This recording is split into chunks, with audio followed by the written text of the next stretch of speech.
ரீசெண்டாக பார்த்து உங்களை இம்ப்ரெஸ் பண்ண ஒரு படமோ இல்லை ஒரு டைரக்டரோ இல்லை ஆக்டரோ யாராவது இருக்காங்களா? இந்த அக்ராஸ் இண்டஸ்ட்ரி எதுனாலும் ஓகே.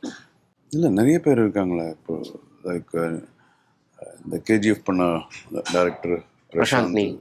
அப்புறம் சுகுமாரன் சொல்லிட்டு புஷ்பா பண்ண டைரக்டர். இவங்கெல்லாம் அவங்களுடைய ப்ரெசன்டேஷன் எவ்வளோ பிரமாதமாக இருக்குது.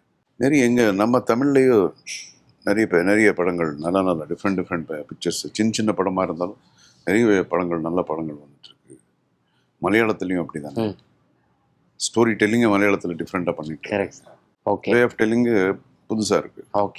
நான் அப்டேட்னு சொன்னேனே, அதுதான் இது இந்த படங்களை பார்க்கும்போது நான் இருந்தால் இப்படி எழுதியிருப்பேன் நான் இல்லை. So that means you have to get updated. இதுதான் ட்ரெண்ட் இன்னைக்கு. புரியுது சார். துரந்தர் பண்ண ஒரு டைரக்டர் இருக்காருல்ல. ஆமாம் சார்.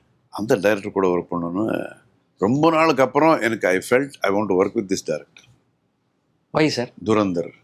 துரந்தர் பெரிய சக்சஸ். பிகாஸ் அதில் என்னுடைய ஒரு இது இருக்கு. ஓகே. ஒரு நாட்டுப்பற்று இருக்கு. அது வேற விதமாக சொல்றாங்க. ஓகே. கான்டெம்பரரியாக சொல்றாங்க, அத்தன்டிக்காக சொல்றாங்க. சூப்பராக இருந்தது.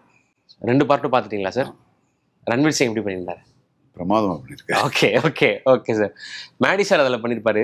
சூப்பரான அவர் கூட சூப்பர் கேரக்டர். அவர் பண்ண character hero character actually. Correct. Ajith. Okay. Is Indian hero அவர். புரியுது சார்.